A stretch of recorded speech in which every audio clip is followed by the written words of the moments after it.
இவ்வளோ காலமாக தமிழ்நாட்டை ஒரு கேலியாக கிண்டலாக பார்த்தார்கள். ஒரு தமிழ்நாட்டின் முதலமைச்சர் பதவியில் இருக்கின்ற நேரத்திலே சிறைக்கு சென்றிருப்பது இந்தியாவிலே முதல் முறை.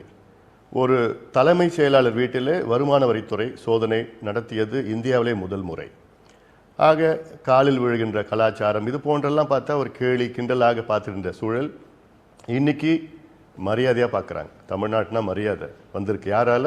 இந்த மாணவர்கள் இளைஞரால் மரியாதை வந்திருக்கு. இன்னைக்கு நான் காலையில் சரத் யாதவ் போய் வீட்டில் போய் பார்த்தேன், இந்த ஜல்லிக்கட்டுக்கு ஆதரவு கேட்கறதுக்காக. அவர் பார்த்தா அவ்வளோ சந்தோஷப்பட்டார். என்ன இவ்வளோ இப்படி நடந்திருக்கு, தமிழ்நாட்டு மேலே ஒரு மரியாதை வந்திருக்கு. இவங்களால இவ்வளோ காலமாக ஆட்சியில் இருந்தவர்கள் அவங்க கொண்டு வராத மரியாதை இன்னைக்கு இளைஞர்கள் கொடுத்துருக்குறாங்க. அது நான் பெருமையாக பார்க்குறேன். இன்னைக்கு நான் ஜந்தர் மந்தருக்கு நான் போனேன், அங்கே மாணவர்கள் எனக்கு வர சொன்னாங்க, போய் பார்த்தேன்.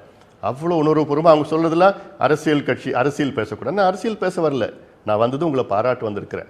இன்னும் தொடர்ந்து இந்த கோபம் இருக்கும், இப்படியே இருக்கணும். இதை விட்டுட்டு போறீங்க. இந்த ஒரு பிரச்சனை மட்டும் கிடையாது, அடுத்தது ஊழல் பிரச்சனை, இதோட கொந்தளிப்பு வாங்க, விவசாய பிரச்சனை இதோட பெரிய. ஏன்னா இன்னைக்கு தமிழ்நாட்டில் மிகப்பெரிய பிரச்சனை நான் பார்க்குறது விவசாய பிரச்சனையை பார்க்குறேன். அது எல்லாமே ஒன்றுனா கையாளுங்க. நீங்கள் வெளியில் வந்தால் தான் உங்களுக்கு நடக்கும். ஏன்னா ஏதோ டேக் இட் ஃபார் கிராண்டட்.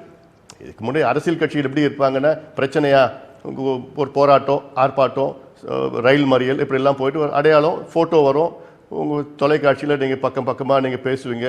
அடுத்த நாள் செய்தித்தாளில் பெரிய விளம்பரம் வரும், செய்தி வரும், முடிஞ்சு போச்சு. தீர்வு வராது, விளம்பரம் வரும், அவ்வளோதான். ஆனால் இன்னைக்கு இந்த பிள்ளைங்க செஞ்சது தீர்வு வந்திருக்கு. மத்திய அரசு மாநில அரசு இன்னைக்கு பயந்து போயிருக்கிறாங்க.